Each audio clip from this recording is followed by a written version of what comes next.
Hello दोस्तों, नमस्कार। मैं संतोष आप सभी को स्वागत करता हूं कि बताइए कि कैसे चल रही है आप लोगों की पढ़ाई। उम्मीद करता हूं कि आप लोगों का पढ़ाई एकदम मस्त चल रहा होगा और ये भी कि हमारे उम्मीद से भी ज़्यादा अच्छी आपकी पढ़ाई चल रही होगी।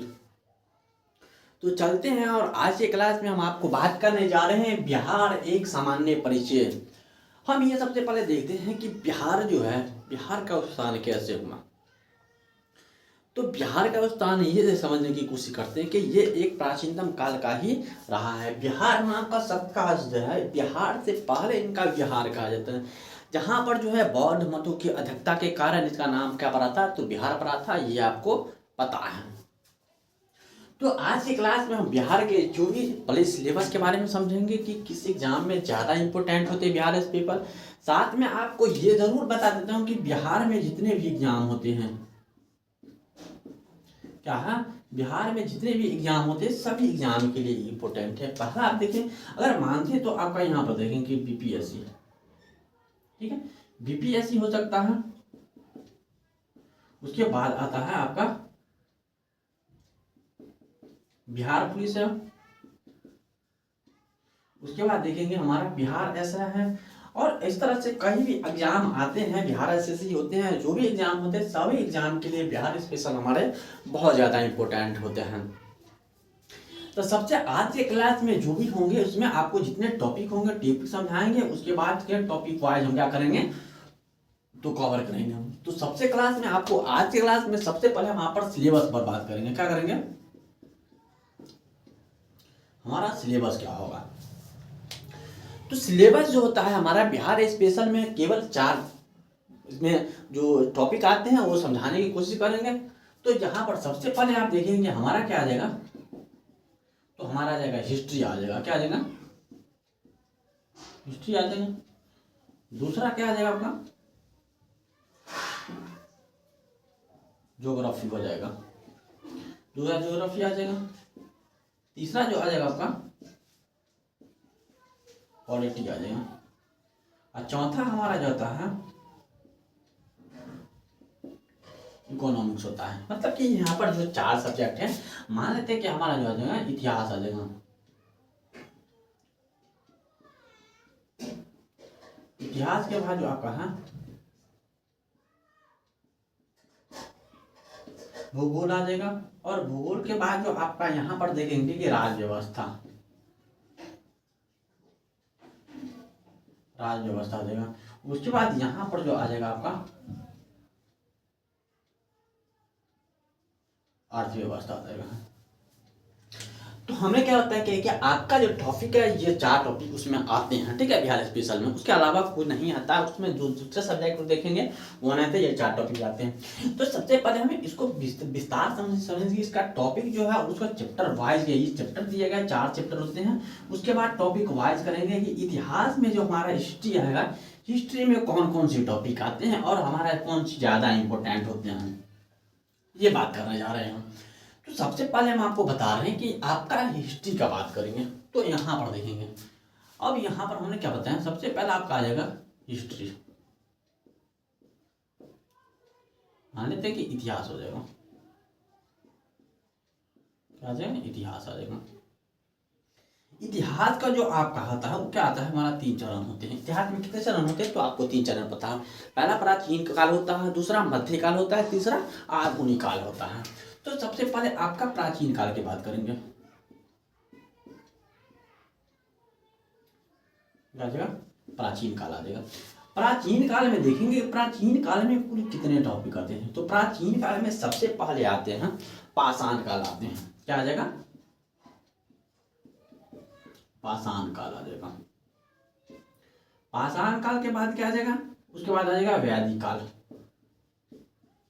क्या आ जाएगा, वैदिक काल। वैदिक काल के बाद क्या आ जाएगा आपका, महाजनपद काल। क्या आ जाएगा, महाजनपद काल आ जाएगा। हमने क्या बताया है, पाषाण काल आ जाएगा, प्राचीन काल है, पाषाण काल आ जाएगा। उसके बाद वैदिक काल आ जाएगा, महाजन काल का आ जाएगा। उसके महाजन काल के बाद जो आपका आ जाएगा वो क्या आ जाएगा, मौर्य काल। मौर्य काल के बाद आ जाएगा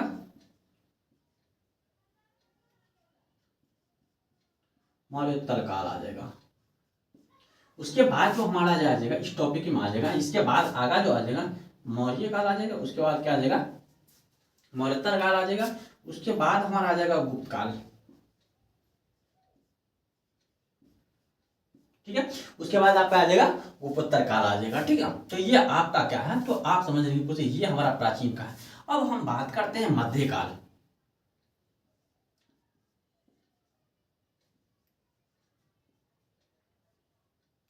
उसके बाद देखें मध्यकाल का, तो समझने की कोशिश करते हैं कि मध्यकाल में कितने आते हैं। तो मध्यकाल में सबसे आता है आपका पूर्व मध्यकाल। क्या आ जाएगा पूर्व मध्यकाल, पहला पूर्व मध्यकाल। दूसरा जो आएगा दिल्ली सल्तनत।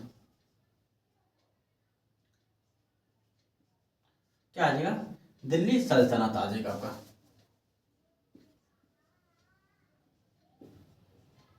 ठीक है, उसके बाद आपका तीसरा जो आ जाएगा वो क्या आ जाएगा मुगल काल आ जाएगा। क्या आ जाएगा मुगल काल आ जाएगा। तो हम यहाँ पर देखें कि प्राचीन भारत में सबसे पहला आ जाएगा पाषाण काल आ जाएगा, उसके बाद उत्तर वैदिक काल आ जाएगा, महाजनपद काल आ जाएगा, मौर्य काल आ जाएगा, मौर्योत्तर काल आ जाएगा, गुप्त काल होगा और गुप्तोत्तर काल होगा। इतने टॉपिक आपके इसमें हैं। तो प्राचीन भारत में हमारे इतने टॉपिक हैं। अब बात करते हैं मध्यकाल में। जो है मध्यकाल में हमारा जो पूर्व मध्यकाल है, मतलब कि मध्यकाल से पहले वाले जो देखेंगे कि मध्यकाल यानी कि स्टार्ट होता है उससे पहले 712 से पहले का जो काल आता है हम उसके बारे में बताएंगे। उसके बाद आ जाएगा कितना 12, मतलब 12 के 96 आता है, 1296 के कितना आ जाएगा आपका दिल्ली सल्तनत चले जाएंगे। ठीक है, 1206 से स्टार्ट दिल्ली सल्तनत होगा। उसके बाद जो होगा मुगल काल को देखेंगे। ठीक है, अब यहां पर देखते कि हमारा आधुनिक काल क्या में आ जाएगा।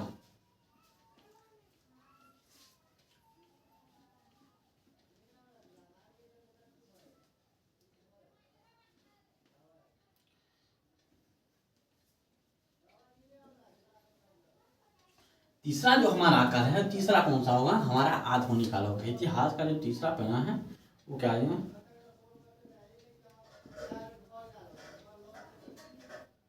आधुनिक काल आ जाएगा। अब आधुनिक काल में कौन कौन से टॉपिक सबसे पहला आता है, आधुनिक काल में समझने की कोशिश करते हैं।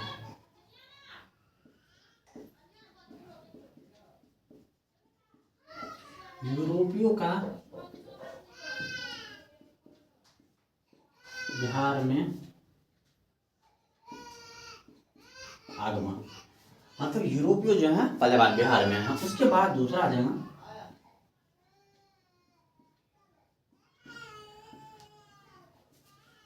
दूसरा क्या आ जाएगा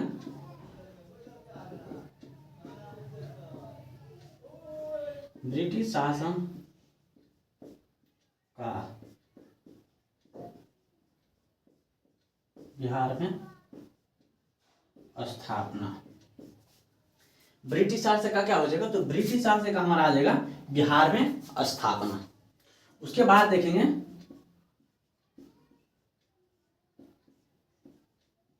बिहार में विद्रोह एवं आंदोलन।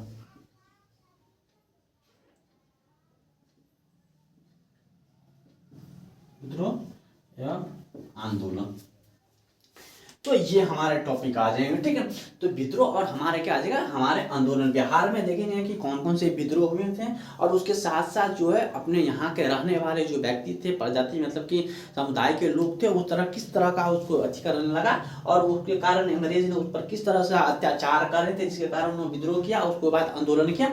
इस पर बात करेंगे हम, आधुनिक काल में बात करेंगे। ठीक है, उसके बाद की बात करते हैं हम राज्य व्यवस्था के बारे में बात करते हैं।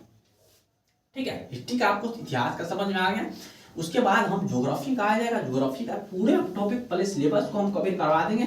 उसके बाद वाले जो क्लास में हम देखेंगे पहले हिस्ट्री इतिहास से स्टार्ट करेंगे, उसके बाद पूरे एक बेहतरीन तरीके से समझने की कोशिश करेंगे। उसमें आपको कोई भी तरीका का आपका परेशानी नहीं होगा। बात समझ में आ रही है। चलिए यहाँ पर सबसे पहले उसके बाद देखते हैं हम राज व्यवस्था।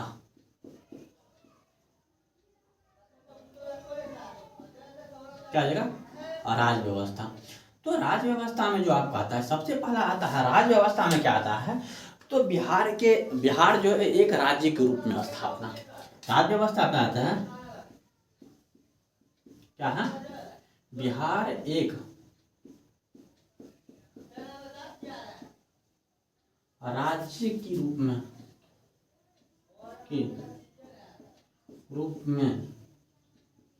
स्थापना, क्या आ जाएगा, बिहार के राज्य के रूप में स्थापना। उसके बाद आ जाएगा बिहार में क्या आ जाएगा, शासन प्रशासन, क्या आ जाएगा, बिहार का शासन प्रशासन, जिसे हम क्या कहेंगे, कार्यपालिका कहते हैं। क्या कहते हैं हम उसको, कार्यपालिका बोला जाता है। उसके बाद तीसरा चरण में आ जाएगा बिहार का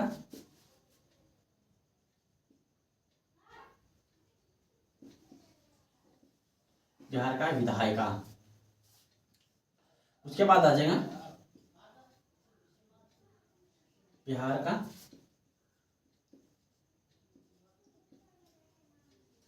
का न्यायपालिका। ये हम यहाँ पर सकता है बिहार का विधायिका, बिहार का जो न्यायपालिका है। इस टॉपिक को एक बेहतरीन तरीके से कवर करेंगे। तो सबसे पहले हमने आपको बताया कि राज्य व्यवस्था में बिहार का एक स्थापना, बिहार के रूप में स्थापना। ये आपको पता है कि बिहार जो है 22 मार्च 1912 में इसकी स्थापना हुई, लेकिन इससे पहले 22 मार्च 1912 में इसकी स्थापना हुई। इससे पहले बिहार के कैसे स्थिति थे, और उन्होंने 22 मार्च 1912 में इसका मतलब कि इसका स्थापना क्यों किया गया, क्या इससे पहले भी इसके कोई कारण थे या इसके बाद भी कारण थे, इसके बारे में बताएंगे। तो सबसे पहले राज्य रहता है बिहार का एक राज्य के रूप में स्थापना, ये समझेंगे। उसके बाद बिहार का शासन प्रशासन मतलब कि कार्यपालिका कौन होंगे, उसके बारे में समझेंगे। उसके बाद आ जाएगा बिहार का विधायिका कौन है, और बिहार का न्यायपालिका है, इसके बारे में हम समझने की कोशिश करेंगे। उसके बाद हम देखते हैं कि बिहार का भूगोल के बारे में देखते हैं। क्या आ जाएगा, बिहार की भूगोल।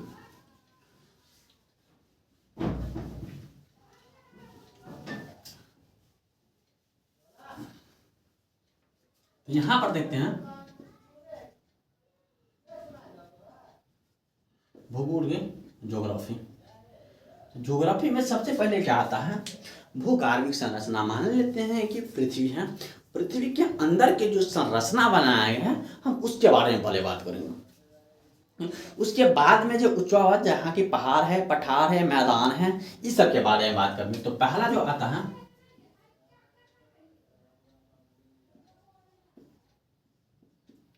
भूगार्विक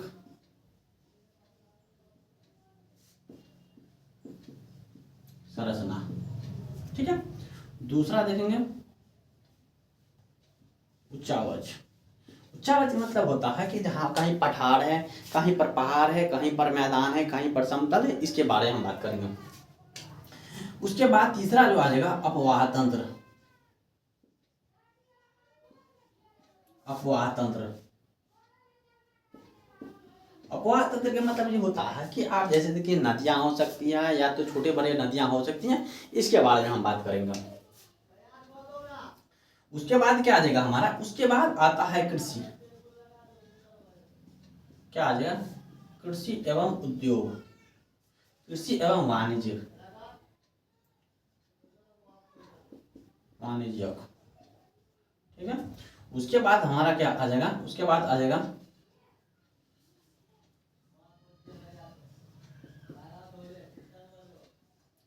खनिज एवं उद्योग। आ जाएगा खनिज एवं उद्योग आ जाएगा। खनिज संसाधन, खनिज संसाधन या उद्योग हो सकते हैं, या तो आप खनिज माने यहाँ पर समझ लेते हैं कि खनिज संसाधन हो सकते हैं, ठीक है। उसके बाद आगे हम यहाँ पर समझने की कोशिश करेंगे। क्या आ जाएगा आपका, आ जाएगा जलवायु।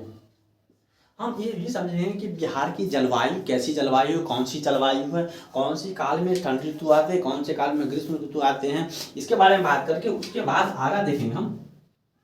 उसके बाद आ जाएगा वन्य एवं वन्य जीव। उसके बाद क्या बात करेंगे, उसके बाद जो है आपदा एवं आपदा प्रबंधन, ठीक है, ये हम बात करेंगे। तो भूगोल में इतने सारे हैं।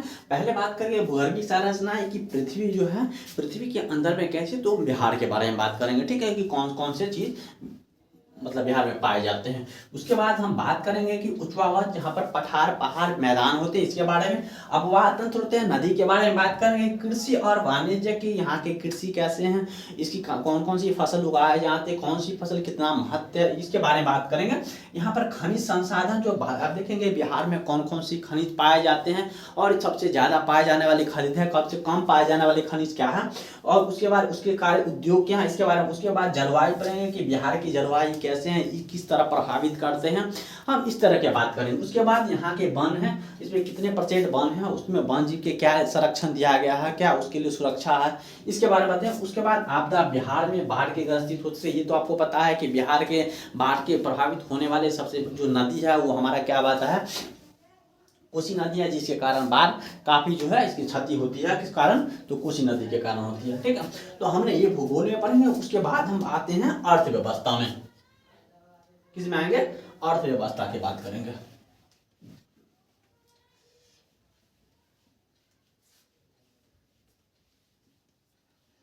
उसके बाद हम अर्थव्यवस्था पर बात करेंगे कि अर्थव्यवस्था के बारे में समझते हैं, ठीक है। तो यहां पर समझते हैं अर्थव्यवस्था, इकोनॉमिक्स। अर्थव्यवस्था में आप बात करेंगे तो अर्थव्यवस्था में आप कहेंगे तो कुछ भी नहीं आता है बिहार के लिए। आपको अर्थव्यवस्था में आ सकता है या तो करेंट अफेयर होगा और जो भी विविध प्रश्नावली होगा हम उस पर बात करेंगे।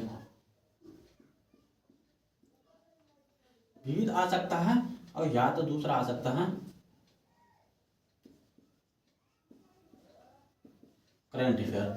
इसी दो टॉपिक आते हैं क्योंकि इसमें जो है आपको जो इम्पोर्टेंट होगा वही तो बताएंगे। तो आपके लिए विविध आ जाएगा या तो करंट अफेयर आ जाएगा। करंट अफेयर आपके लिए ज़्यादा, बिहार के करंट अफेयर आपके लिए ज़्यादा महत्वपूर्ण होगा। उसमें सारी बातें बता दिए जाएंगे कि बिहार की अर्थव्यवस्था पर क्या प्रभाव पड़ते हैं, कैसे होंगे, GDP कितना कौन है, सारे आपको किस में चले आएंगे।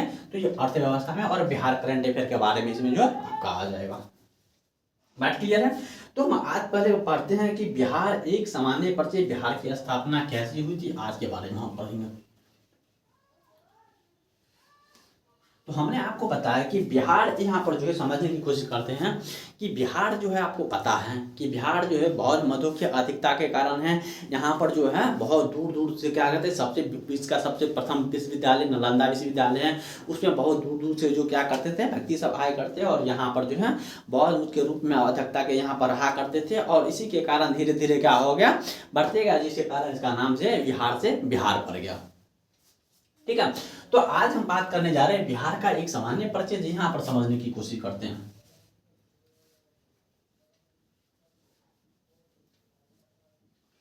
सबसे यहां पर देखते हैं, जैसे मान लेते हैं कि बिहार,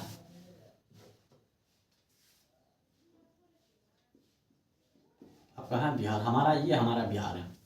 बिहार में सबसे पहले आपको पता है कि बिहार का जो स्थापना हुआ है वो कब हुआ है, तो 22 मार्च 1912 में हुआ हुआ है या नहीं हुआ है, आप बताएं। तो आपको पता है कि इसका स्थापना कौन हुआ है, तो 22 मार्च 1912 में हुआ है। लेकिन इससे पहले जो दिया है यहाँ पर देखिए 12 दिसंबर, उसके बाद जो है 12 दिसंबर 1911 में, 11 में क्या आएगा, यहाँ पर देखेंगे ब्रिटेन के राजा जो जॉर्ज प्रथम था, वो बाजार पंचम था, वो क्या किया, उसको पहली बार दिल्ली में दिल्ली दरबार हुआ। और दिल्ली दरबार में वहां पर देखेंगे कि यहां पर क्या हुआ, दिल्ली दरबार लगी, उसमें ना उन्होंने घोषणा किया, क्या है, तो उन्होंने घोषणा किया तो बिहार का रूप में जो इस तरीका से 12 दिसंबर 1911 में घोषणा किया कि उन्होंने 22 मार्च 1912 में क्या किया जाए, तो बिहार की स्थापना किया जाए। ठीक है। तो बिहार के मान लेते हैं कि वास्तविक स्थापना हम ये नहीं मान सकते, हम आगे के बाद जो भी आएंगे हम एक बेहतरीन से सही समझाने की कोशिश करेंगे और आप एक बेहतरीन तरीके से समझने की कोशिश करेंगे। ठीक है, तो हमें क्या बताया कि 12 दिसंबर 1911 में जो क्या होता है, तो दिल्ली दरबार लगा, तीसरा दिल्ली दरबार, जिसमें जो घोषणा किया गया कि वहाँ का जो राजा जब प्रथम था उन्होंने घोषणा किया कि 22 मार्च 1912 में यहाँ पर बिहार की स्थापना किया जाए। लेकिन इससे पहले का कहानी क्या है ये समझने की थी। यहाँ पर जो है, यहाँ पर अंग्रेज का शासक था, और अंग्रेज का जो शासक था किस पर था, तो बंगाल पर। ठीक है, किस पर था, तो बंगाल पर था। और बंगाल पर जाते तो यहाँ पर जो है सबसे ज्यादा, तो बंगाल का जो राजा नवाब था वो कौन था, सिराजउद्दौला था। कौन था, सिराजउद्दौला। बंगाल का नवाब था सिराजउद्दौला था, जिसमें अंग्रेज को और सिराजउद्दौला के साथ क्या हुआ, आपस में युद्ध हुआ। युद्ध में क्या हो गया, तो सिराजउद्दौला का क्या हो गया, तो हार हो गया। अब सिराजउद्दौला का हार हो गया तो वहां पर तो अंग्रेज का जीत हुआ। तो अब अंग्रेज का, अब बंगाल किसका शासक में हो गया, तो आप तो अंग्रेज के शासक में हो गया बंगाल। तो यहां पर देखेंगे कि सिराजउद्दौला के साथ और अंग्रेज के साथ जो पहला यहां पर देखेंगे प्लासी का युद्ध। प्लासी का युद्ध 1764 ईस्वी में लड़ा गया। कब लड़ा गया, 1764 ईस्वी में लड़ा गया, जिसमें सिराजउद्दौला को क्या हो गया, तो आपको हार हो गया। अब अंग्रेज का किस पर है, बंगाल पर क्या हो गया, अंग्रेज का बंगाल पर शासक हो गया। अब ये बिहार का जो क्षेत्र आता है वो बंगाल में बिहार का क्षेत्र है, बिहार, मद्रास और यहाँ पर देखेंगे बम्बई, ये 3 क्षेत्र था जो ज्यादा महत्वपूर्ण था। लेकिन बंगाल को जो बंगाल के यहाँ पर देखिए शासन जो था पर मतलब कि उस पर आक्रमण किया, और वहां का राजा कौन था, तो नवाब था, सिराजउद्दौला था। ठीक है, और यहाँ पर जो सिराजउद्दौला था उन्होंने देखेंगे प्लासी का प्रथम युद्ध कब हुआ, 1964 में। उसमें क्या हो गया, तो सिराजउद्दौला के हार हो गया और उन्होंने क्या कर लिया, तो यहाँ पर 17, यहाँ पर देखिए 1900 नहीं यहाँ 1700 जो है यहाँ पर देखेंगे 1774 हुआ, और उन्होंने 1765 ईस्वी में क्या कर दिया, तो इन्होंने क्या कर लिया, इलाहाबाद की संधि कर ली।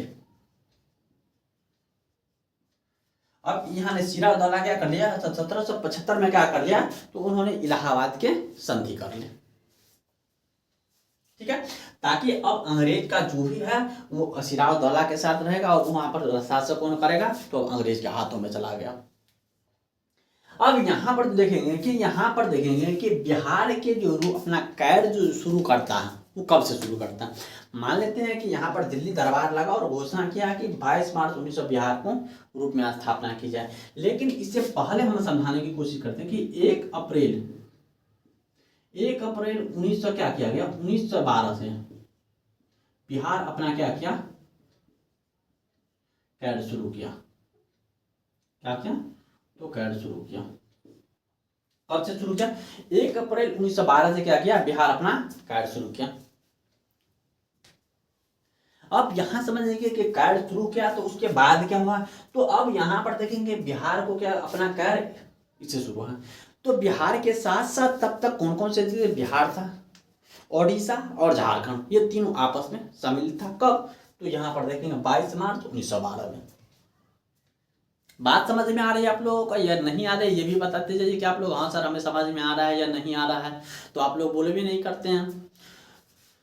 तो यहाँ पर जो है जब 22 मार्च 1912 में आजाद हुआ तो बिहार के साथ साथ उसमें 3 सम्मिलित राज्य था, जो बाद में क्या हो गया, अलग हो गया। क्या हो गया, बाद में अलग हो गया। ठीक है, हम इसके बारे में बात करते हैं।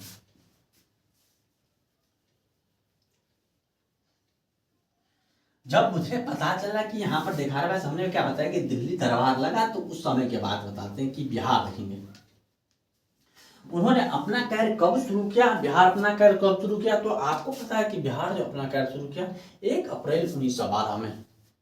ठीक है, अब यहाँ पर समझते कि बिहार जो बंगाल से बिहार को अलग कर दिया गया। तो अब यहाँ पर समझेंगे बिहार के जो साथ था वो 3 राज्य था। पहला आता है आपका बिहार आ गया, क्या आ जाएगा हमारा, बिहार आ जाएगा। बिहार के बाद क्या आएगा, उड़ीसा आ जाएगा। उसके बाद उड़ीसा के बाद क्या था, झारखंड। क्या था, झारखंड, ये आपको पता है। अब मान लेते हैं कि उड़ीसा का जो अलग हुआ, बिहार से अलग हुआ, तो 1 अप्रैल जो है 1 अप्रैल 1936 में बिहार से अलग हुआ था। उड़ीसा कब अलग हुआ, बिहार से जो है 1 अप्रैल 1936 में क्या हो गया, तो बिहार से अलग हो गया। अब वो कहा कि बिहार, जब यहाँ पर थे कि बिहार से जब उड़ीसा अलग हो गया, तो फिर झारखंड बोला कि मुझे भी अलग होना है। तो फिर क्या, जैसे मानते हैं कि आपस में बता रहे हैं कि उन्होंने बोला कि मुझे भी अलग होना है, वो भी बोला अलग होना है मुझे, झारखंड बोला मुझे भी अलग है। जैसे कि मान लीजिए तलाक होता है, तो जब बिहार के साथ सम्मिलित था ये राज्य, ठीक है, इन दोनों को आपस में जो है 19 दिल्ली में, उड़ीसा केवल 1 अप्रैल 1936 में उड़ीसा अलग हो गया। अब यहाँ पर झारखंड और बिहार दोनों आपस में सम्मिलित था, और कुछ समय के बाद झारखंड भी बोला कि मुझे आपसे अलग होना है। तो जैसे कि बता रहे, कोई व्यक्ति की तलाक होते हैं ना, तो तलाक में जब अपने नाम से सारे संपत्ति होते हैं, तो उसके बीवी जब तलाक देते हैं तो क्या बोलते हैं कि मुझे इसके हिस्से में से कुछ हिस्से मुझे भी चाहिए, तलाक मिलता है उसके बाद।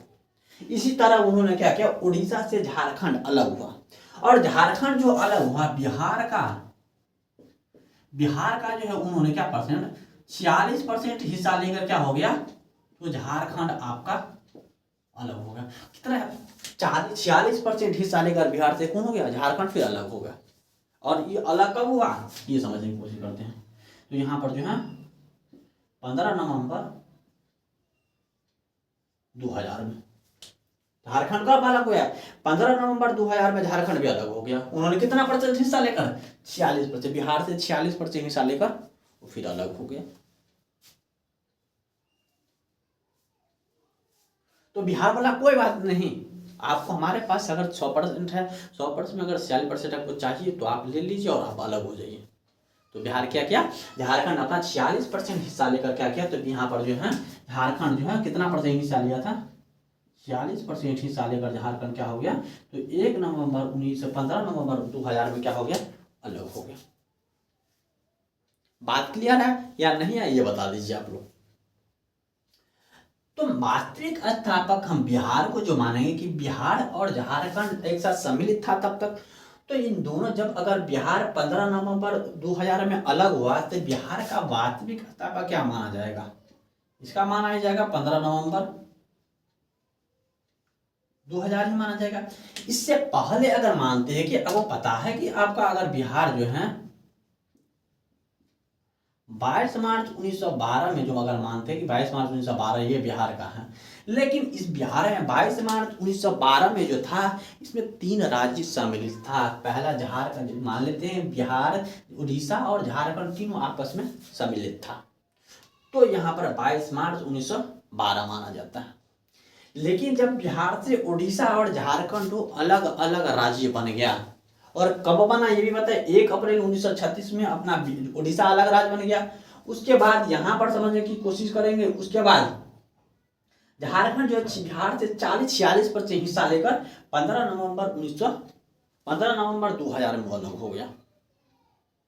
बात यहाँ तक क्लियर है या नहीं है, ये बता दीजिए आप लोग कि हाँ यहाँ तक मुझे समझ में आ गया, तो हम आगे बढ़ेंगे।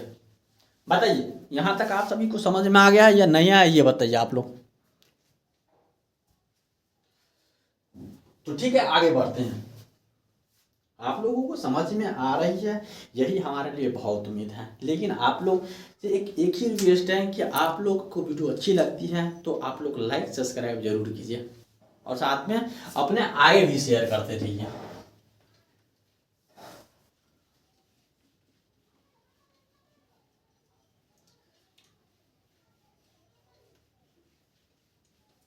पहले हम आपको बिहार के जितने भी थोड़ी होगा, स्पेशली बिहार का थोड़ी होगा, उसके बाद हम जो होगा टॉपिक सवाल चलेंगे, उसके बाद हम सवाल आपको बताएंगे। लेकिन पहले हम आपको अच्छी तरीक़ा से थोड़ी समझा देते हैं, ताकि आपको होने में किसी तरीका का दिखनाई नहीं होगा। ठीक है, अब मान लेते हैं कि बिहार जो है, हम बिहार के बारे में बात करते हैं कि बिहार के भौगोलिक क्षेत्र क्या है।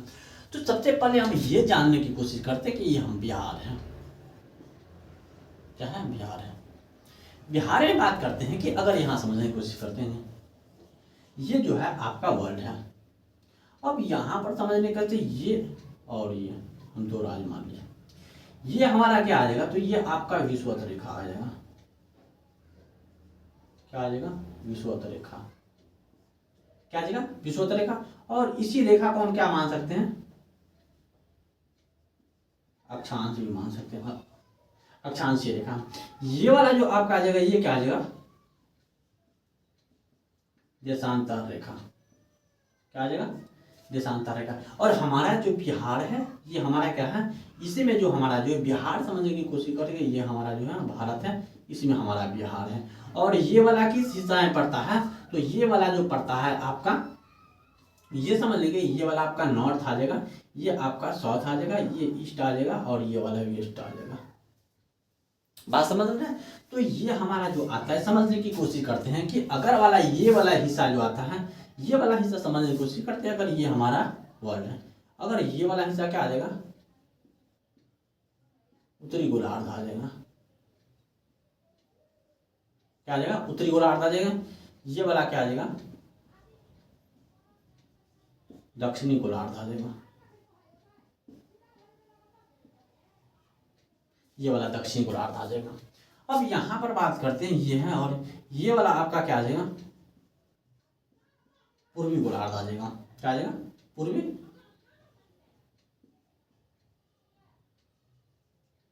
गोलार्ध। और ये वाला आपका जो आ जाएगा, पश्चिमी गोलार्ध। बात समझ में आ रही है या नहीं आ रहा है, ये लोग बताइए। हमने यहाँ पर देखा, ये हमारा क्या है, तो वर्ल्ड है। वर्ल्ड में हमारा भारत यहाँ आता है। तो भारत कौन सा क्षेत्र में पड़ेगा, तो आप कहेंगे उत्तर पूर्व में पड़ेगा, उत्तर पूर्व दिशा में। और हमारा जो है उत्तर पूर्व दिशा में यहाँ पर है। बात समझ में आ रही है या नहीं समझ में आ रही है।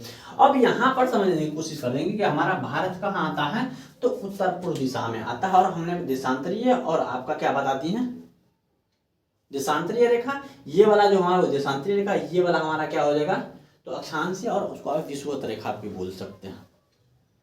बात क्लियर है या नहीं है, ये बता दीजिए। तो आप देशांतरीय रेखा और विषुवत रेखा ये बोल सकते हैं। यहाँ पर देखेंगे, यहाँ पर देखेंगे विषुवत रेखा और अक्षांशीय रेखा भी इसे बोल सकते हैं। बात क्लियर है। और अक्षांश से विस्तार समझने की कोशिश करते हैं कि हमारा मान लेते हैं कि हमारा बिहार देखेंगे, कि अगर हम मान लेते हैं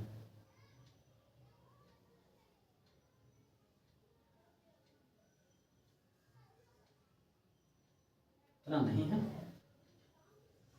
ये मान लेते हैं ये हमारा बिहार है। बात क्लियर है। बिहार में देखेंगे ये वाला अक्षांश है और ये वाला अक्षांश देखेंगे, ठीक है। ये वाला जो आपका और ये वाला देखेंगे, तो ये क्या आ जाएगा आपका 24 डिग्री। क्या आ जाएगा, 24 डिग्री। उसके बाद क्या आ जाएगा 20 मिनट, 24 डिग्री 20 मिनट 10 सेकेंड।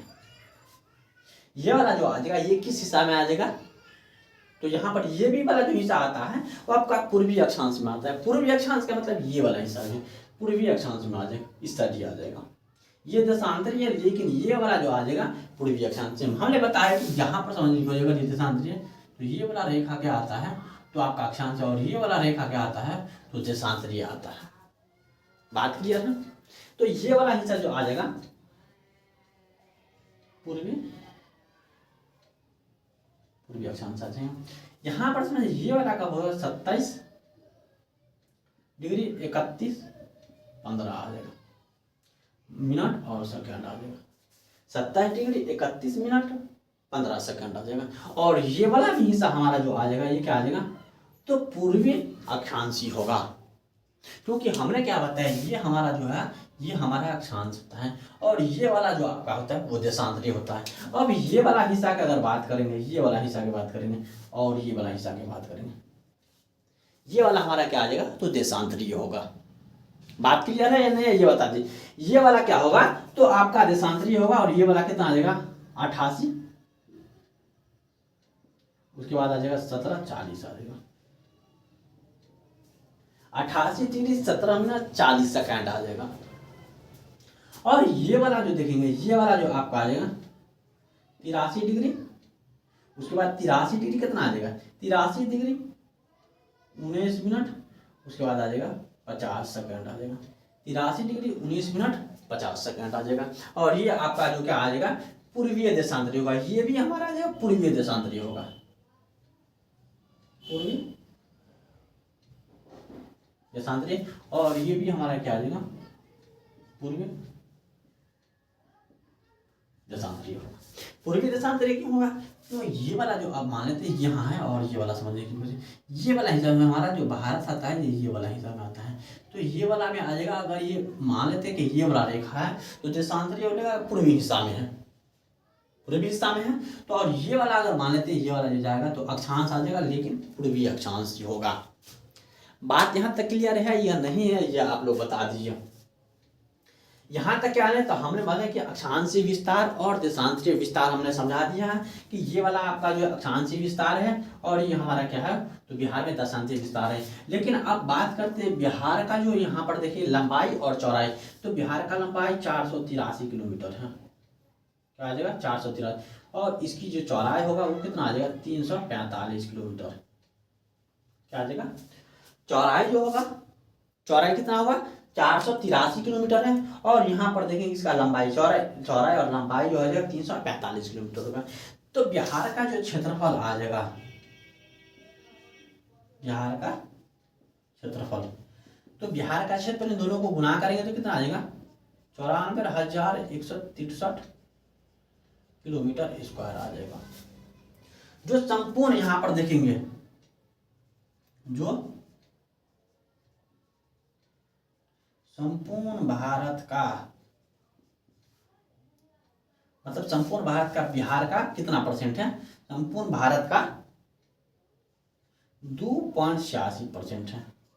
कितना परसेंट है, पूरे जो संपूर्ण भारत है उसका कितना परसेंट है, तो आप कहेंगे 2.86% है ये बिहार।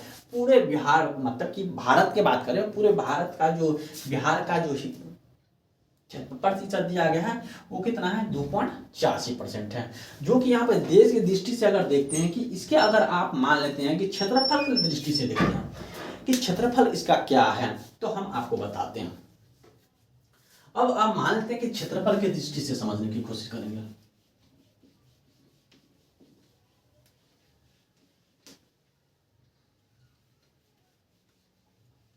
यहां समझने की कोशिश करते हैं कि क्षेत्रफल के दृष्टि से यहां पर देखेंगे, क्षेत्रफल के जो है, क्षेत्रफल के दृष्टि से है, ये जो है 12वां स्थान है। कौन सा स्थान है, 12वां स्थान है। लेकिन अगर आप केंद्र शासित प्रदेश को ले लेंगे तो ये कौन सा आ जाएगा 13वां आ जाएगा। अगर हम केंद्र शासित प्रदेश को साथ ले लेंगे तो क्या आ जाएगा 13वां सबसे बड़ा मतलब कि राज्य आ जाएगा बिहार का। और नहीं तो अगर क्षेत्रफल की दृष्टि से 12वां आता, लेकिन केंद्र शासित प्रदेश अगर हम जोड़ देंगे तो 13वां आ जाएगा। बात क्लियर है या नहीं क्लियर है ये बताइए। सबसे बड़ा राज्य 12वां सबसे बड़ा राज्य है हमारा बिहार। बात क्लियर। लेकिन अगर आप जो है केंद्र शासित प्रदेश को अगर आप जोड़ देते हैं तो कौन सा आ जाएगा, तो 13वां आ जाएगा। बात क्लियर है या नहीं है ये बताइए। बात क्लियर या नहीं है तो कल वाले क्लास में इसकी जनसंख्या पर बात करेंगे। इसकी जनसंख्या कितनी है, इसकी जनसंख्या मतलब जो 2011 की जनसंख्या की बात करेंगे और 2023 की जनसंख्या की बात करेंगे। और बाद में जो भी इसके क्षेत्रफल होंगे बिहार के, पहले भारत के बात करेंगे, उसमें से बिहार के जो भी हैं उससे एक बेहतरीन तरीके से उनको बात करते हैं। ठीक है, तो चलते हैं आज की क्लास में। Best of luck. लेकिन अगर आप लोगों ने वीडियो लाइक सब्सक्राइब नहीं किया है तो लाइक सब्सक्राइब नहीं करता है आप लोगों के लिए धन्यवाद।